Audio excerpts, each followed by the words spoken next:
Walls. Are they OP? Do they stop the enemy in their tracks? Or do the enemy just walk through the walls? Are there still a use for them? Can we put cool things behind them to win the game? We're going to discover and find out how to use walls in a competitive bar match.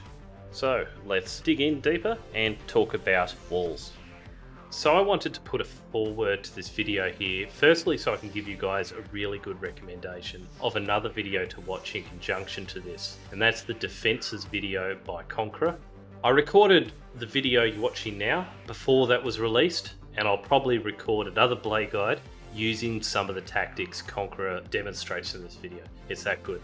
Funnily enough, we both landed on similar ideas at the same time of a defense pattern Conqueror uses with a maze, and me with a more sparse Dragon's Teeth and checkerboard T2 walls.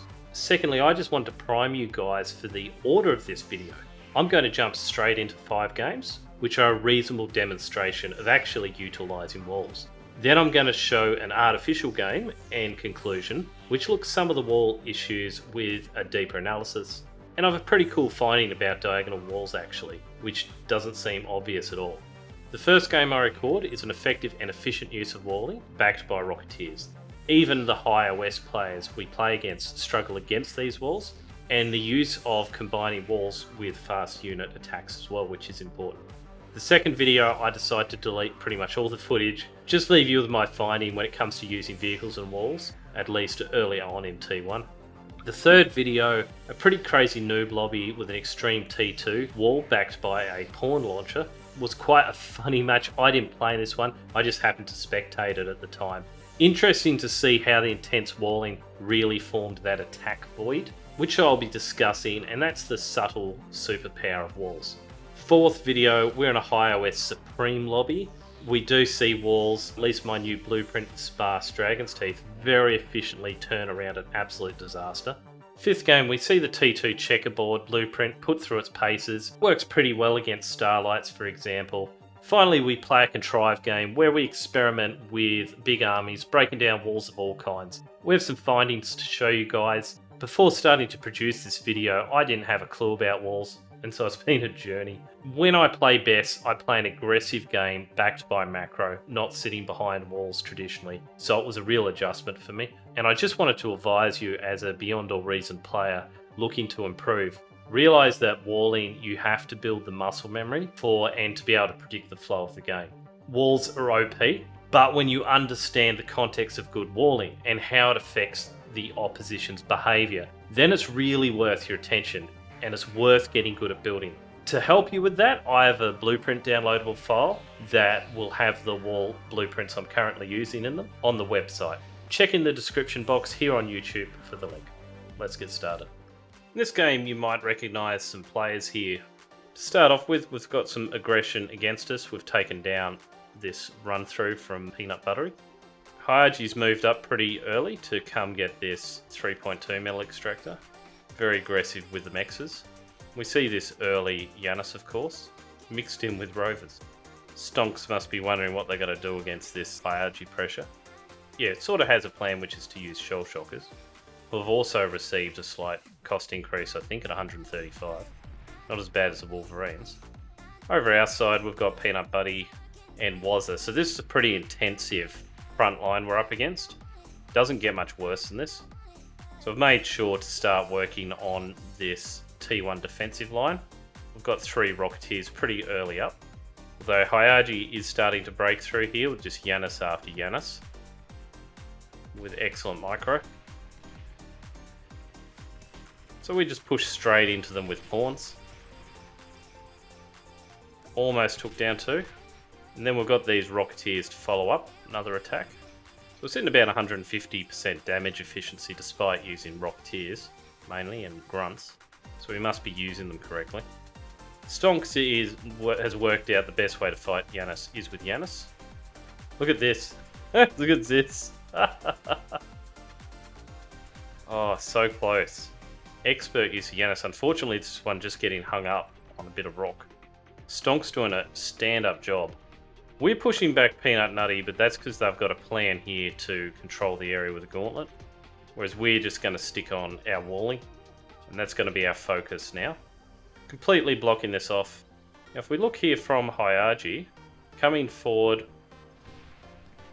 despite destroying one Rocketeer, we survived it. We survived that Yanis run by, or that Yanis hit and run. 4 usually quite devastating. We only lost 1 Rocketeer. So Hyaji just withdraws, and that's the last we see of Hyaji on this front here. Testing out the waters and found the defences good. So after that, we see Hyaji come back round, and we decide to meet Hyaji back over here. Doing reasonably well at countering the Yanis, giving Stonk some time to recover. Roguelike here, baiting out a Yanis hit, coming around the side, just being at that awkward range Rocketeers tend to be able to hit. Rocketeers really require intensive micro to make sure they stay just at that 400 or so range and not allow the enemy to get any closer. I'm very pleased with myself. 167% damage efficiency. I don't think I've ever played this well with the Rocketeers before. But we're starting to get worked on by some artillery, building a sneaky Pete in response. Red advises a rattlesnake. We get a little bit too close to these Yanis, look what happened. That's how fast it happens. Could have been much worse than that. But we can't really afford to replace any of these Rocketeers. Shell Shocker's getting a little bit too forward. So it's always important for us to keep a mobile defense here of at least 10 Rocketeers. So we're moving forward here against this really annoying artillery force with a heap of pawns. Unfortunately, there's still enough Yanis to be a problem. And that last Yanis scores the pivotal hit. So we see now a attack with the Starlight from Hyaji. Coming forward here with the 1 Starlight, 1 Prophet, 1 Jammer. So we counter-attack, that's why I've got these pawns for any sort of long-range funniness, to just reach out and touch them as soon as they want to try something like this. Starlight goes down, Ambassador goes down. We've also got some Hounds. So despite this really OP front line, with the help of Sierra, we've been able to knock it all out. Possibly this whole line was too focused on aggression and not enough on defense. And Sierra saw the opportunity to just run some sprinters from the side and take it all out. So the game's won. Excellent play there from Blue. Seeing where the really dangerous players were and making sure to take out their production. Impossible Dragonfly also done very well in the lane. And this is what our defences looked like in the end. So some battered Dragon's Teeth. We had 1 Dragon's Claw, we got up again. A couple of Sneaky Petes, and a couple other Dragon's Claws surrounded by walls. And building a big eco behind all of that. I felt this game proved in higher OS lobby, the walls are still useful and will force the other players to bring a different suite of units, like more artillery focused. And we saw that with Hyaji bringing that lone Starlight to hassle us. A lot of Shell Shockers used against us. And that showed the use of then, yes, we built some Rocketeers to help defend the walls, but having a fast unit like Pawns to every now and again go out and rush them, that was pivotal as well.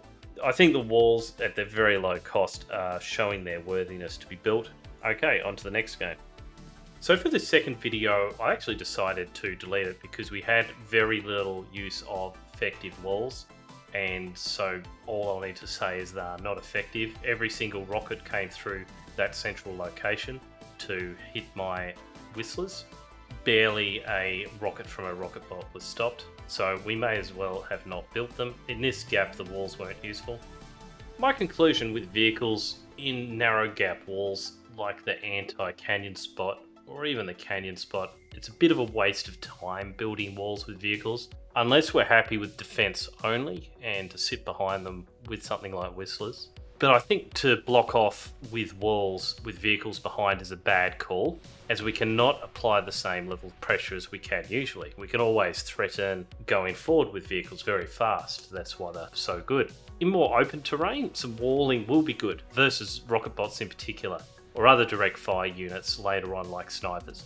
But it's going to be hard to get that wall up where you really want it in the first place. Just be mindful of that. But as a backup line, it's fine.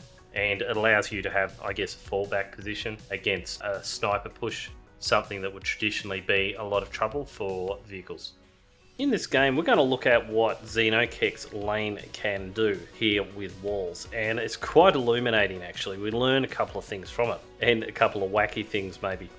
Xenokek the One Chef has got something to teach us, just in building the appropriate amount of sentry towers to man the front, at a good number of 10. A little bit too far forward though, if you're not going to defend from rocket bots, and we can see what we mean here as I speed up the game. I just randomly joined this lobby. I'm not actually playing it, I'm just spectating. Trying to get games where walls are getting used, and found this gem.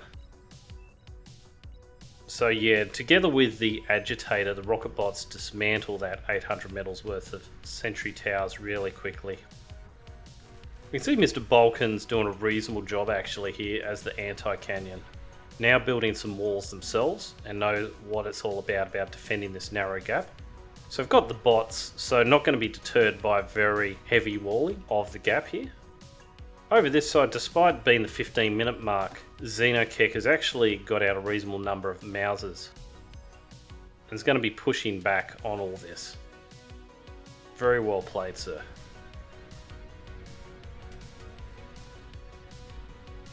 I wish I was this good at One Chef. Where do we go? Got a jammer bot, got everything. See guys, this is what happens when you watch YouTube.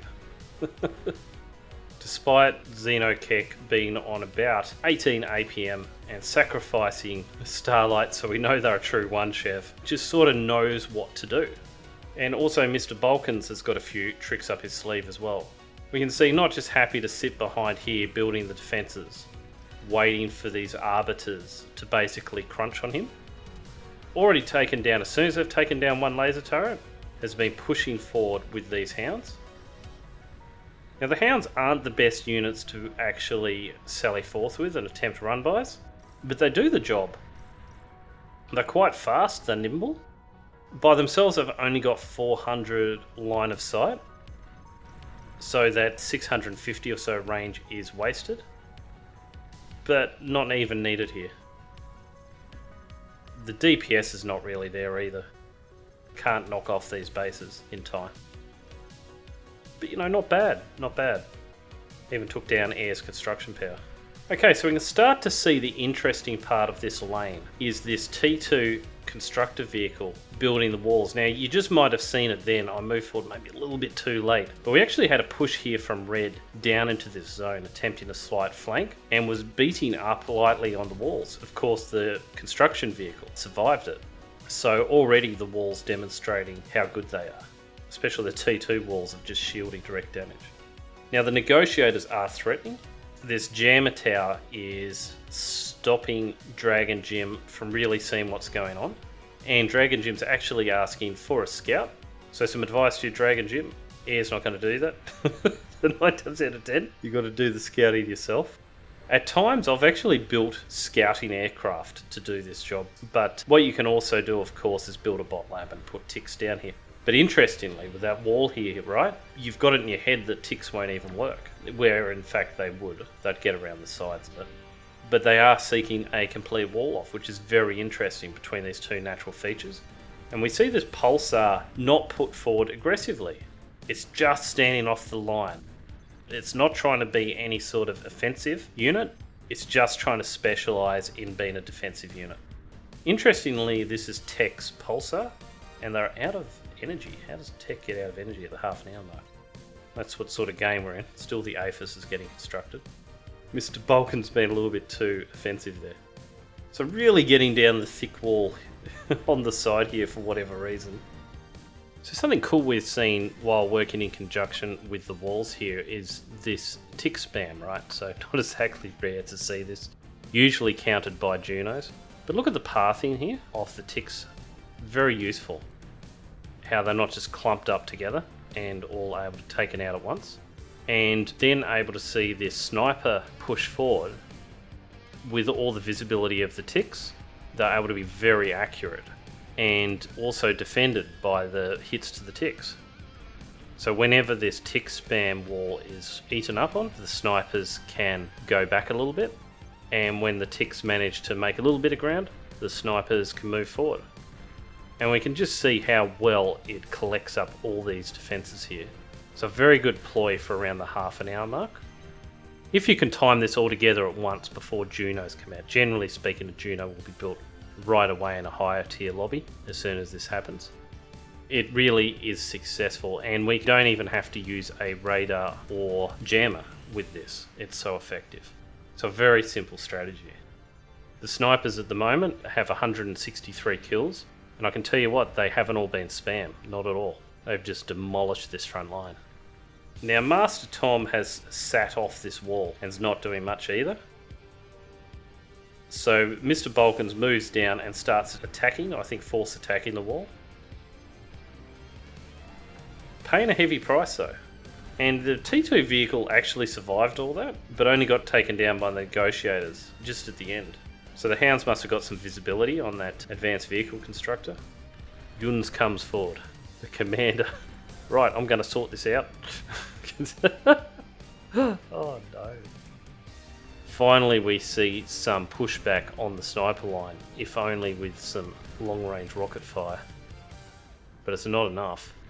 Not accurate enough. So if we want to look at the turning point of the game, it's not just this also, it's what Dark Fury's doing. Taken down Canyon, but really this has dismantled the game. We see a little bit of pressure on the sides. Not quite fast enough, but finally the team is starting to react. The snipers remaining have 180 kills. It's surreal. You can see a damage efficiency of 356% from MKY.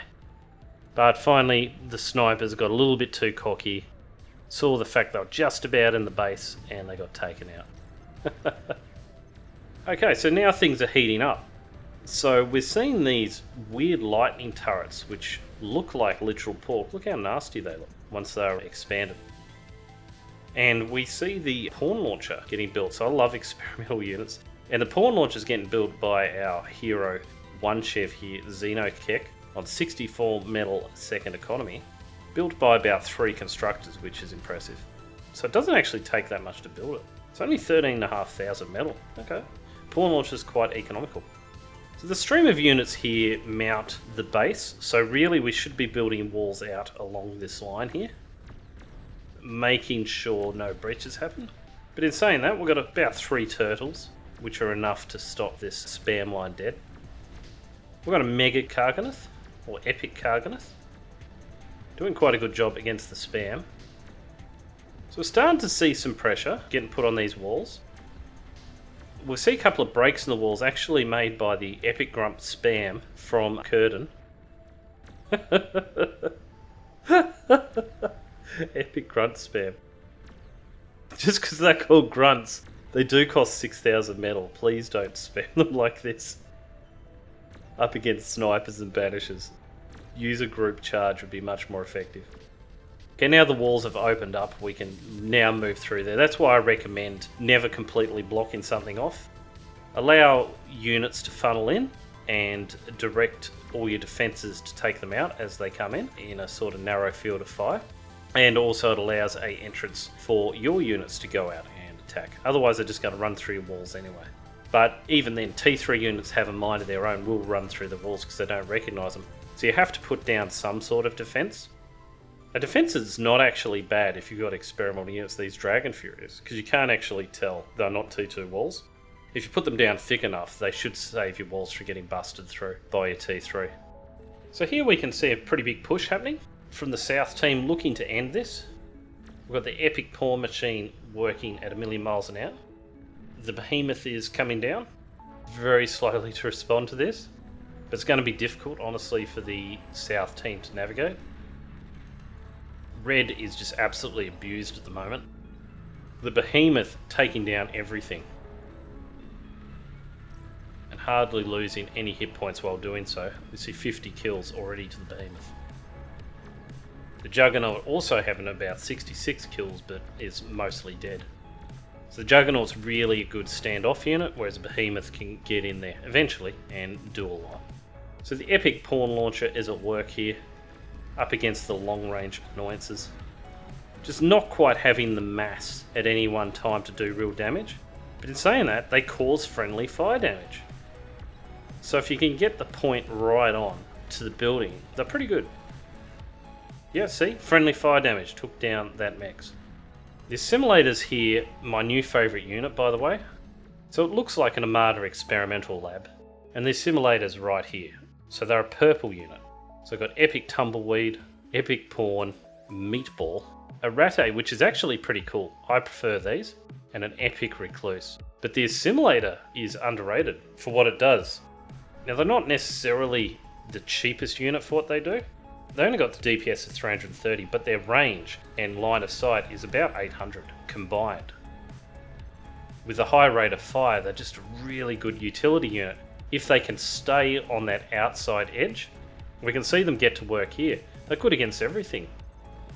They're tanky enough to take a sniper hit with about 7,500 health. And really, they could have just rocked into this unsupported. They have a critical enough mass of them. Look at all the snipers get cleaned up. What else cleans up snipers like these guys? Nothing. So if you can build about 10 of them, they're really good against a sniper line. But of course, backed up by snipers, now that helps. So we can start to see now some T1 defense. T1 walls get built as well from tech, probably over the top. South team's definitely got the edge at the moment.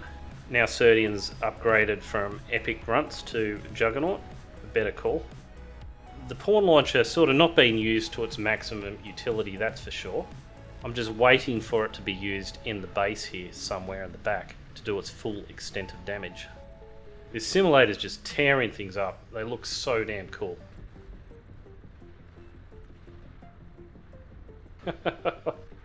Oh, took down the catapults so fast. Dragoon Jim coming in to save the day by the looks of it. Are they going to make it?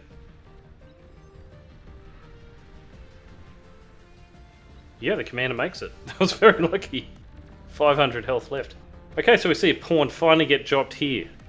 Up against catapults. Look at this! Counterfire. And that, my friends, is how you use a pawn launcher. Anywhere that's producing catapults, just launch them near a friendly base. That's how you take them out. That's the best friendly fire incident I've ever seen. Not that it matters, because we have this run by here from Trickster on the right. I think it's all over for the North team. Now, the big question is, were walls the game winner here? No, they definitely weren't. But in saying that, they done okay. They actually served their purpose of disincentivizing an attack. Pretty much the players here were locked up not knowing what to do against the walls. It stymied everyone. And Canyon, there were 2 players to take the beatings that did come through, and then on this other side, all the team's pressure came through this side. And we saw a lot of stagnant units just sitting here. I mean, really, that's earlier sniper line. That could have perhaps made the game go on a lot longer. Even turned around the game, was effectively dealing with the walls, but we just did not see that. It was just too hard for this team that didn't know what to do, how to get the visibility. I mean, in the end, the pork is just surreal. If you would have had these things mixed in with the walls a bit better, this would have been an even better defense. But as it is, I don't think you'd be walking through this pork bastion anytime soon, allowing that pawn launcher to get up and running, or any long-range artillery that you might choose. Honestly, every noob lobby game I want to play, I want to have experimental units on. They're so cool. Alright, on to the next one. Of this game of Supreme, we can see we're in this exposed front position, a coveted front position in this Fire OS lobby. I'm not experienced at this position, but still we've managed to take a really good forward position here. We've had a few run-bys, we've just barely stopped, both of us. And now we're starting to see all 4 players from both sides get in on the action. Actually, if I want to quickly overview this, we'll see Dasmo, for whatever reason, is keeping back a number of T1 units here. Yeah, so we're outnumbered on the front, and we're starting to really feel the pressure. Zabe has brought up some Yanis, which has been immensely helpful. But now we're up against Janus, unopposed. We managed to have the defences in place to throw it back. And so we begin this blueprint of Dragon's Teeth. Orange showing the use of the Janus and Stouts. Very good combo. Unfortunately, we've got this very early Banisher on the front line from blue. The Geospot, sort of rush Banisher. I'm naturally wondering what the hell's hitting me at this time. In combination with that, so this is a little bit much for our T1 army at the moment. And we're starting to get our guards demolished. I'm not sure what's happening. So I'm running around at the moment trying to support our neighbour, but possibly the wrong move. And my commander, I just realised how much damage he's taken. I'm surprised by it. And now I see why. It's the Banisher. So I'm thinking it's just Whistlers we're up against. Now I totally understand why I died. I had no idea. I thought I let the team down then, which I did. But it was the surprise Banisher that done the damage. Sometimes it's worth it to actually see what sort of missiles are hitting you and to recognise what a Banisher missile looks at. Because we can't see this. It's always behind us. Also, there's an Obscura. I can't even see it on the map. Although Orange recognises the threat. Just about takes out both of them. But gets their commander taken out in the process. It was all the way back here. So finally we see our Geo respond to this weapons overmatch and 4 versus 3. So if earlier we'd recognise that very early Banisher play, then I would have brought back the commander. The whole reason of bringing forward those Banishers is to try and snipe commanders, actually. That seemed to be the intent, if we see what happened here. The time was a very hard one to stomach because I thought I died to Whistlers. It was quite negligent of me. Unfortunately, because we have got beaten back, I want to look at the opposing economies. We're sitting on 12 metal a second. They're sitting on 21 metal a second, despite us trying to invest in our T1 economy at the current time. That's the difference in owning this central spot and getting the mexes, is the front 2 players get a really big advantage from that. We're again building these Dragon's Teeth. At least it's an economical defense in the face of us barely having units. I communicate that to my teammates who want me to build a green laser tower. Zaber says, yeah, so what? So just communicating that I don't have the economy for much at all. A green laser tower isn't the most economical defense option. As useful as it is against Whistlers, there's plenty of things which counter it, including just tanks going up and smashing it. It's not the be-all and end-all defense. It has a marginal use. In saying that, I'm bringing one up anyway. We can see 440 metal. So this is a better part of a minute's whole metal spent from my economy. And look, instantly dies to a Persecutor. Sometimes when you're a more knowledgeable player, like you're an OS 39, so you think you have an advantage, but you are taking a noob spot here. Not that there's anything wrong with that, actually. Zaber wanted to come up here and replace us. Just because you're an OS 39 doesn't mean your playstyle and how you play the game is going to be perfect for another player. Because we're working on a strategy of our own, which is the static defenses and the rocket bots. And they're doing a fine job of pushing back on all this damage. Look at this damage received. We've got by far the most out of any player, and we're holding our line. The Persecutor's really applying a lot of pressure as well, and we're realising how much we're in range of it, so I'm getting up to building this second line of Dragon's Teeth to help us out here. I'm a little bit concerned by these Whistlers, so I agree it's a good unit to build. I wasn't too sure where to build it. Now I'm pretty sure we can keep it up and living if I build it all the way back here. Look at how many rockets this Dragon's Teeth stopping. Phenomenal. I mean, 5 rocket bots should not be able to hold back 12 Whistlers. Not at all. So at least I guess we've got this Overwatch if we do get a sudden rush on the Dragon's Teeth. This will help defend it. It's just really hard to build anything at the moment. It's a bit of a laugh really when you defend the front 2 players, particularly this player here, to afford anything much at all. It really is dependent on Pond and Geo to support their T2 economy. And also it's a reason why we can't afford a T2 constructor. So if we go over and look, I mean, look at all the metal this player has. Really should be donating it to us in a proper team game, or at least spending it a bit faster. So now, despite the disparity of forces, we've had a pretty remarkable break of 2 or 3 minutes. Yellow is just pinging the crap out of us because I missed them building a T2 mechs. I've never seen that done before. Usually you give the mechs to the player. You give the T2 constructor to the player. You don't just ping them over and over and build on their mexes. I guess maybe this position's a little bit different.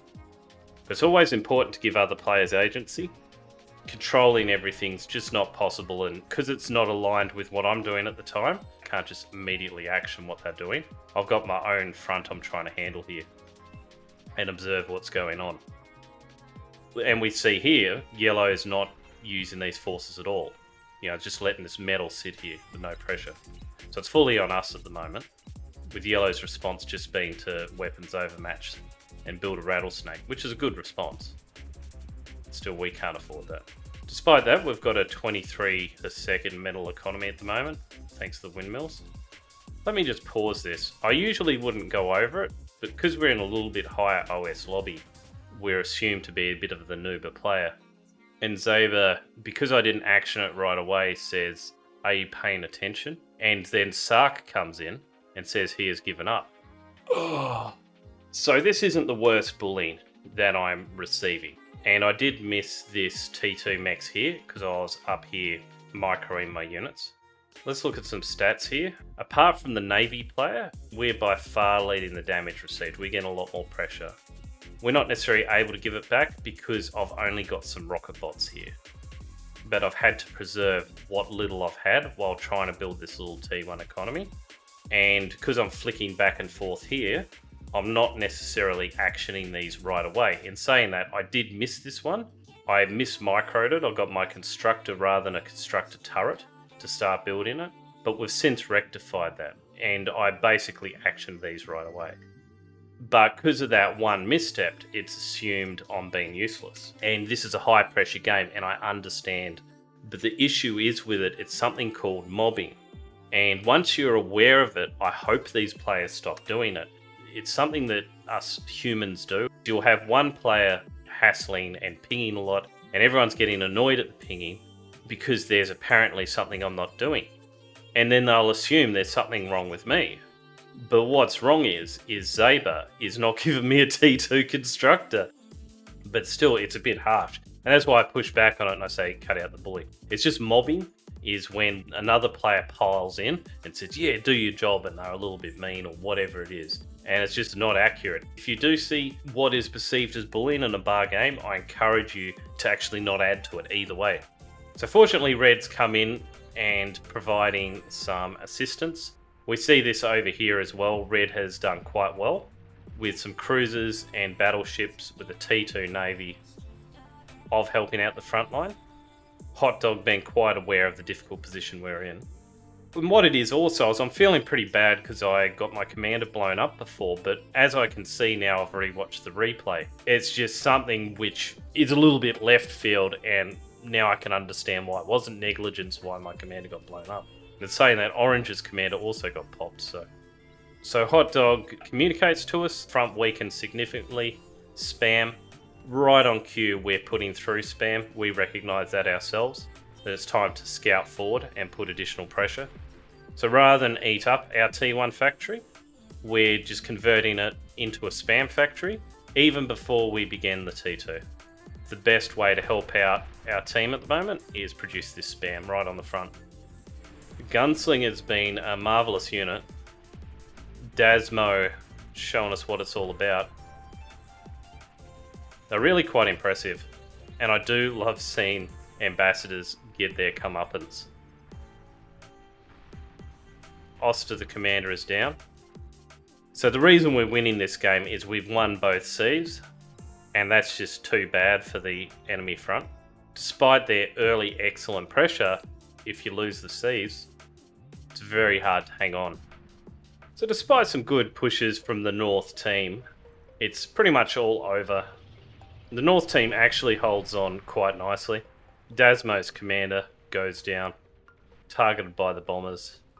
I'm going to show quickly what we were able to build here. So here we go. We're putting down the blueprints.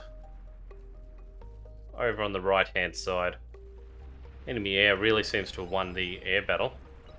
It takes a reasonable time to build each of these T2 wall segments. I'm wondering if this third line of walls is probably a little bit overkill. The 2 is good enough.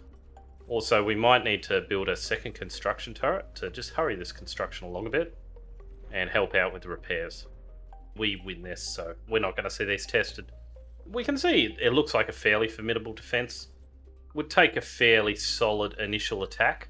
Not going to necessarily take much in the way of abuse from ambassadors and such, but what defense is. Maybe just space out the beamers slightly. Still might stop the super big T3 anyway.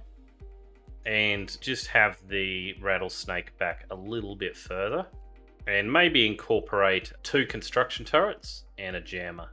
So that's what I might modify. I'm not going to release the blueprints yet. I'm going to update it and it'll have the better version. I'll let you guys know once it's up. In this game we've been able to get up to the 3.2 metal extractor pretty fast, despite some run-bys and some aggression behind us causing a little bit of mayhem. We've been able to eco out quite nicely, all things considered. And we're starting to see the aggression here at the 6-minute time, with the Whistlers finally pushing forward. And we've been able to get up pretty much all our defences, and now we're getting up this new wall blueprint, giving it a real good test. I'm quite happy with our position. The fact it's so far forward means we should get a lot of use out of it. So definitely a job for our commander here. So we clear out that laser tower to enable us to continue building it. And we're going to try and really contest against these Whistlers and not fall back too much, despite taking a couple of casualties, or 1. So the unfortunate thing about the Whistlers, they've got the really good line of sight. We can see that again we're off against Leafer and can exactly aim at our commander, but even then they shot 1 rocket at the commander and it actually hit the Dragon's Teeth. So just being a little bit conservative with the commander and pushing back. We can also see this laser turret basically controlling the area here, just barely. So we have got a bit of a weak spot here, but not much we can do about it for the moment, as we've got to push back on Leafer's aggression. Whatever reason, I don't recognise I'm getting hit by this laser out of the midst, trying to do too many things at once. So we just move to the left and dance around a little bit, and that gets us out of the view. We can just see how, at this position, how good the rockets actually are, or the Dragon's Teeth actually are. Taking a huge amount of damage here. They took forever to take down that 1 bot. We didn't have to dance around much at all. We could pretty much sit behind these Dragon's Teeth and tank all day. They're finally getting the angle on this rocket bot here as they move to the sides. We push back with some pawns we built, try and take down this annoying guard. So that's one way Leaf has worked out to navigate past the Dragon's Teeth, is to move down the flank here. Usually this wouldn't be an option, but unfortunately we've got very poor support from our teammate here. Okay, we've got the Rocketeers here and 28 of them on the screen. These ones not getting used at all by Finnell, so really allowing us to have a very comfortable existence here behind the walls. Perhaps the walls having their effect of not inviting any sort of attack. It's too hard to bother with. Leafer's pressure's been pretty abysmal. We see these Whistlers now all beaten up. If we look over, I feel it's been abysmal, but still leading the damage on the board. We've been able to hold this off very easily. And we're second behind Kurdian for metal produced. So that shows you we've been able to eco up quite comfortably while utilising rocket bots and this super cheap Dragon's Teeth. Rather than building artillery this game, we're just going for an overwash to help out with the defence. Feeling pretty secure. Okay, so just randomly we move forward. I detect a little bit of weakness and Red trying to push the eco in up too far. Unfortunately, all these troops haven't been pressured, and we've just got an amazing standing army sitting here. And we see our teammates withdraw. I must look away for a section here, and don't perfectly micro this at all. Just face tank with my rocket bots. They're actually not the worst at just sort of rolling up and trading. The rocket bots have got okay stats. Better than what you'd think, but still, you're not going to win that fight. No way. We see that now with not the best damage efficiency, but still 80%. And the fact a lot of that damage efficiency is our Dragon's Teeth getting hit. That's counted. So we've now thrown away our defenses stupidly. And let's see if we can hold on. Definitely should not have attacked with those rocket bots or microed them a lot better. Okay, I'm alerting the team that I'm going to need help. So nothing to push back now on Leafer's Whistlers. And Caesar gets a bit of Dutch courage moving down. We called for help a little while ago. We see Blue move out. Our Overwatch supported for a little bit, long enough for them to lock in place and get our commander around for a D-gun. K-Bot finally moving out. So thank God we've had light blue here to support us. A Batootsie. And a very minimal defense in the end. We've been able to basically reclaim a heap of metal. My gigantic mistake wasn't too badly punished in throwing away those rock bots. Just in case though, I've just got this commander stationary here. I see a pretty typical timing here from Leafer, who I might have suspect has watched a guide of mine attacking with Mouthers at the 15-minute mark after building Whistlers. Though no Yanis, so perhaps not. Now going into Ambassadors. Not really called for, because we don't have traditional defences, but still the Ambassadors can be a good hit and run unit. All you need to do is get a little bit lucky.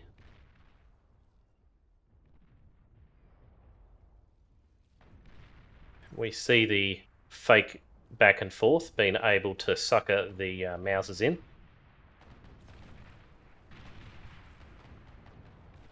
Almost get taken down by the Ambassador missile.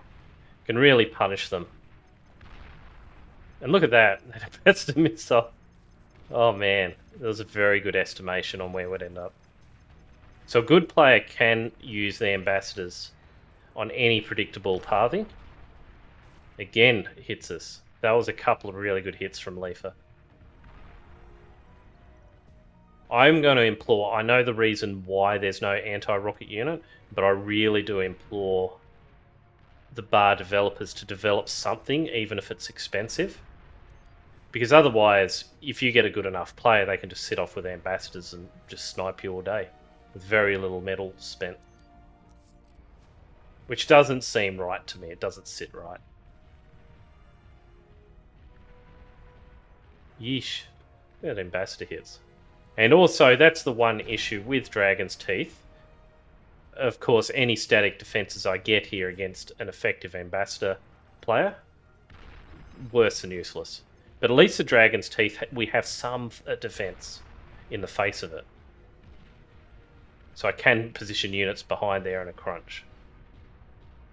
So if we had more aggressive Dragon's Teeth coming up, we'd be able to sit behind it with the Hounds at times. See, fortunately, some pushback on red here from the air.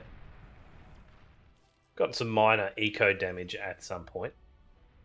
Keeping up with the Hound attack. Found an AFK commander on the front line.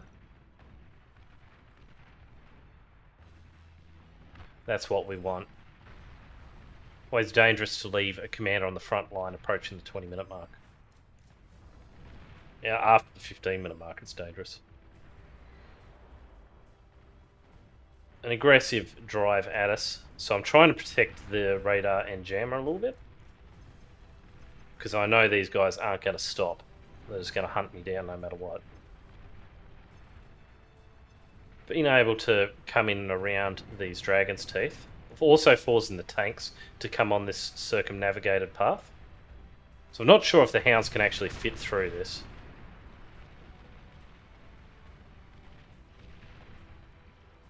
Very close in the end. We're sitting up there as the top damage though, so we're exacting a lot of pressure. Despite the mistakes, I think we're going okay. And we're second by far in metal produced. Only of course Kurdian, who's a really good player, is outdoing us. An attack here just on these stagnant forces. I see the line's a little bit weak, but still it's surprising how good it is. This T2 mix. We see a bit of a response by Jaguars. Wasn't quite able to overcome it. Done a fair bit of damage. We're just poking forward, keeping up the pressure.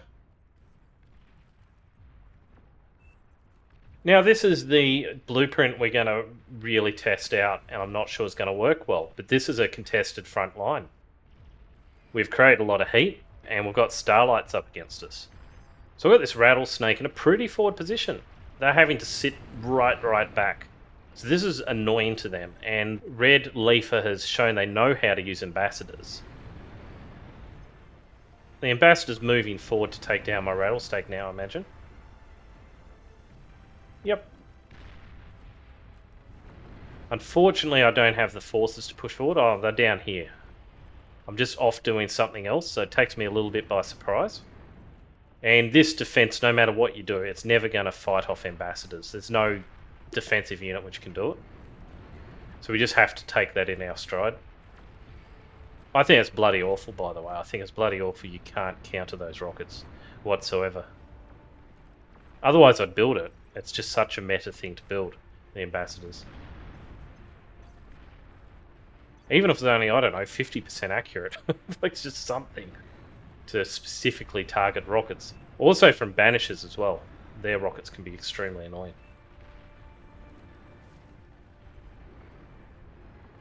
I don't know if it's going to be a hill I'll die on in advocating for it, but I just think there needs to be some sort of unit which diminishes the power of them. Otherwise, in the future, all you're going to see is these ambassador wars, like throughout T2.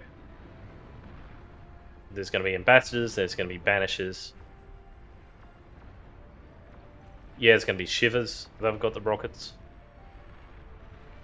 So this Tremor here comes forward and is going to hassle them as I push forward, unfortunately, into the Tremor fire. But taking a toll all of a sudden. So not the worst attack. Yeah, unfortunately a lot of friendly fire. Those Tremor hits just pop the Hounds. Quite amazing. Or perhaps it was the Vanguards here. No, it was probably the Vanguards. So we're up against all the different long-range problems. And this is the 25-minute mark we get in a heap of Vanguards. At least Vanguards have got a counter in shields. Although I'm just out of funds at the 25-minute mark to build it. Now we've been pressuring, we've been taking heaps of damage, and building static defences and eco, and just nothing really left for shields at the moment. So it's amazing really this Tremor's still alive. It will get taken down very shortly, I think. There we go. So we can see this decent attack now of Starlights onto our prepared defences. Fortunately we have this Pulsar up to replace the Rattlesnake that was taken down before. We can see these defences working pretty well against the attack. Unfortunately, this pawn manages to hide while providing sight to the Starlights. So I've been able to finally get the angle on that pawn. So a disadvantage of this, but look at all these Starlight hits are hitting our walls. Wow. I don't know if it's because it's on the hill, but that's working really well. Unfortunately, they take down my commander. Yeah, so we turned it back. This Pulsar was able to fend off the Starlights easily, a decent line of them, and a big heap of spam that had visibility on us. So to me, that is proof positive of this defense. The Pulsar was able to shoot over the top of it, the Rattlesnake as well. The Beamers to some degree, because this is a thicker defense, so you can get units hide behind it. But if you have your own spam to sort of counter those hiders, it's okay. And it really counters the Starlight beams, at least on the hill here. I can't say for 100% whether it will counter a Starlight beam in all scenarios, but I think it's a pretty good chance of it. And if you put your pulsar a little bit further back, that might help as well. Again, anti-rockets. And look, an anti-rocket unit would only be marginal use against a catapult, because there's such a swarm of them. I think that's fair. I think the catapult, because it's just such a one-use unit, and you've got to really manually control it, I consider it fair that it is pretty powerful, and it's T3 and it's expensive. So, all that's fine, but just to have 0 counter, there should be something. I get the counter argument, I really do. You need to give some advantages to the attacker, otherwise people just turtle up till the nth degree. But I think if you got something which only half countered it, I think that would be fair. It just gives your defences a little bit more survivability rather than just being pancaked in the first volley all the time, even from a lowly amount of catapults. Yeah, some sort of Gatling gun which fires up at these rockets. Just seems like a massive oversight to not have that unit. I dare say anything anti-air should be able to target at a certain accuracy those rockets. We now see these gunships come up to us. Look at all the beamers go. Not a chance. So for some reason our T2 constructor got killed off here. And we're not seeing our fabulous blueprint fully up to speed, although we are getting one up here. Unfortunately, we can see Leafa has really manned up this hill and can effectively hide up from us. We're up against about 7 vanguards, which is not ideal for our static defences. Now, it's at the half an hour mark, and unfortunately I've remissed on building shields. I'm not sure if shields would have been enough against 7. Perhaps 3 shields. I guess I feel because we're so far behind in the amount of vanguards that are against us with no real way to respond to them, the shields are not a good use of resources. Also because of the constant pressure, I'm stuck on T2, which is a bit sad. Only now I'm starting on T3. So finally the pulsar is taken down. But for whatever reason, the vanguards withdraw. We're getting outflanked, unfortunately, in a massive way. Kurdian, I think from Vanguards himself, just got beaten back. And very good play from the yellow player, Evadable. Rare, that would have been about the first time I've seen Kurdian get rolled up. Also got a nuke attack on his base. It was just a series of bad luck for Kurdian. Oh, this is brutal. Don't tell us the APHIS goes down. 6% health is left. Is that going to hit it? 4%. Oh no.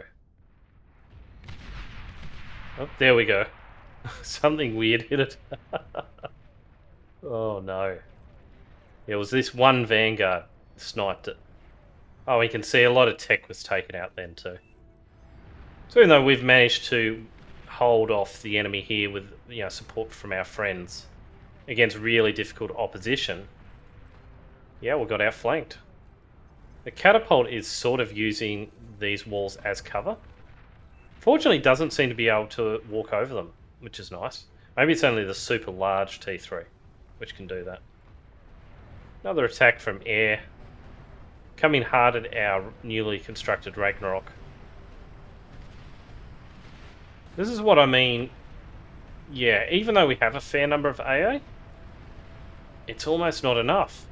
And particularly against these dragons. Very good against anti-air. The fight is absolutely needed.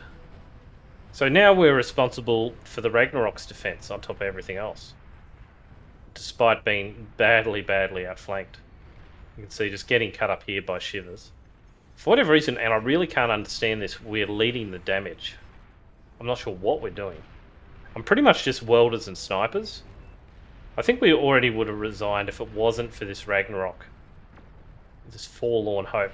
We can see some reasonable damage to the enemy base actually. But we're so set back with what happened over here. It's unbelievable. And this team just won't stop attacking us. There's no one who seems to be able to really take control here. And I see why now, because we have our 1-Chev doing a remarkable job for a 1-Chev. And Georgia 3-Jev on the tech. So just too weak on this side to really deal with it. And on the other side, our Canyon's not able to affect a breakthrough. The wall's been very bot friendly, just allowing them to pass through. And you can sort of see it's defining the battlefield. If we want to look out here, the walls here, to some degree, are stopping any sort of aggression on our side. They're stopping it here, so it's funneling through their attacks this way, and some down here. With our forces getting beaten back on both sides, we do see the vanguards unfortunately mount the hill here. Almost unassailable position for us to attack. Backed by more vanguards to punish any manoeuvring forces. I think that's pretty much it. Like, the Ragnarok, we would have won it if it wasn't for the vanguard advantage. I think it's OP unit versus OP unit. Yeah, it goes on a fair bit longer this game actually. We managed to hold on. I think we've seen the capacity of what walls can do for us. Because in the face of endless vanguards, walls, are never going to do much. At least without a lot of shielding on it, which we can't afford. Overall, I'm pretty happy how they performed. They done their job. They allowed us to get pretty much one of the top ecos on the team, despite getting a really high damage throughout and pressure. Very close game. So, yeah. I like these new blueprints, guys. Highly recommend. So walls, what do I think of them? What's my analysis of them? What am I excited about? I'm excited about our innovation with how we could mix up a couple of blueprints. Other players might have used similar blueprints before, I don't know, but I've never seen them in the game. So go to my website, download these blueprints. I'll have the link in the description, and it will be part of my blueprints file that I actually use. These straight Dragon's Teeth are absolutely fine for protecting your troops. They're great, don't get me wrong, but they do block your rocket bots. So if a rocket bots want to go out to attack, they're all the time going to have to go around the side, and what do? They bunch up. So any artillery that's hitting you, Yanis, etc., it speeds down your reaction time. So spacing them out to allow your rocket bots to move through them is a million times better. The one thing I was worried about was, would it block enough? Yes, it would. Only when the enemy forces could get around the sides here would they tend to shoot through the walls at your rocket bots. But you should have something over here anyway, shouldn't you? So yeah, something to be aware of. And you just might have to change the angles. It was even worth it to sit with your rocket bots directly behind them, which you can space them out, and just leave them there. That's fine. Then every single time the walls would tend to block the rockets, and then you could micro them back out if they needed to move forward for any reason. Second innovation was we created a checkerboard defense. I will be changing this up and modifying this slightly in my blueprint because it's a little bit over the top, but still it was very good at stopping a bunch of projectiles coming through and hitting it. It allows us to sneak out various units, including the T2 constructor itself, through this wall, and it has the laser tower spine here to stop T3 units, including friendly ones, mega T3 units, from just crunching through the walls, sort of obsoleting them. I've seen blueprints before, or I've seen walling of, let's say, pulsars before, where they directly wall around pulsar. It might do the same job, but to me it's a little bit more inefficient to do that. Also, it doesn't lead to the most psychologically important function of walls, and which I've observed is to create this attack void, where people will look at your set of walls here and will just always seek to go around it, which we can plan into and create little funnels for the units to get attacked with either our static forces or our armies. And if we look over Canyon here, this is the most extreme example of it, is we might completely block this off, we might completely block this off, completely block this off. It invites attack through here or around here, and we can plan for that. Essentially with T2 walls in the later game, we have a T2 wall that's not completely blocked but looks scary. Here, what's that going to do? Well, it's going to force the attacks around here or around here, which might suit us, and we can move our army here or here to pressure. And you don't even need a complete wall off, it just needs to be scary, and the enemy to realise that their units are having issue getting through the walls, and then they want to move around them. What's the disadvantages of walls? Well, there are a couple. One of them, I thought they would have protected the towers a bit better, But as we can see here, the towers are much taller than the Dragon's Teeth. So the Dragon's Teeth, which are a T1 wall, does not protect the T1 defences. But then we see this, when firing at units, it actually does hit the Dragon's Teeth. Even though we can't see it on the radar, still continues to fire upwards, on an upwards trajectory. Now, I'm not sure if that's in the unit's memory, but I'm pretty sure it's going to always fire up despite being on radar at the T1 defense. So really making walls for a T1 defense is a complete waste of time. What I have observed also is even the Dragon's Claw gets shot over the Dragon's Teeth. Tell me in the comments if you've observed differently, but it seems to suffer from the same effect despite being much closer to the ground. Maces have a much easier time firing over the Dragon's Teeth, showing there is a use case for maces in assaulting prepared defences. Sometimes the rockets still get through and finds these gaps in your Dragon's Teeth. Sometimes it'll even hit your construction turrets, it will fire over them. It seems 50-50 on that, but they'll always manage to fire at your T1 defences. Yeah, so we observe that. It quite often is actually getting through to the construction turret. This might be the diagonal wall, allows the odd rocket to come through. Whereas a completely horizontal wall, if you want it, or adjacent wall, this will tend to stop all the rockets. It's important to note also that walls won't auto-repair. So over time you might actually have to rebuild them. Otherwise you're going to have breaks like this. So we can see here T2 walls defend against a variety of projectiles, even the gunslinger, when firing at the T1 defences. So the T2 walls actually defend the T1 defences. If we were to perhaps put a Pitbull though behind these walls and also a Dragon's Claw, it won't be able to fire over these high walls. So counterintuitively we have to build the T1 defences instead. And here we see the walls doing a stand-up job against normal rocket bots, of course. They can put up with quite a bit of abuse. Here's a general tank attack now. Also struggling to fire over the T2 walls. And far off, the Stouts do actually manage to shoot behind the walls. If they get a little bit closer, the T2 walls will stop them. So it's dependent on a number of factors. Like this one that's a little bit closer, despite trying to arc up the projectile, that's not quite working. The Thugs having exactly the same problem against the T2 walls. Dragon's Teeth, they were fine, but now that wall is stopping them quite a bit at all sorts of ranges. We can see that here, it's not actually hitting. Centurions, it's not working either, as we expect. So let's test this defensive bastion here with a pretty big force that we've managed to build up. A mixture of T1 and T2 units. And right away we see Arbiters, even on our friendly fire side, start to attrit on the pulsars, or on the beam lasers, sorry, the beamers. Let's pause this. Let's just see how these more diagonal walls go, catching the projectiles.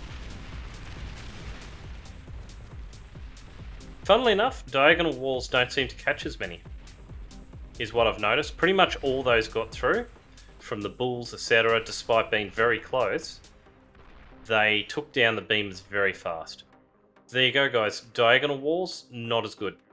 So let's see how blue goes with this attack on the straighter walls here.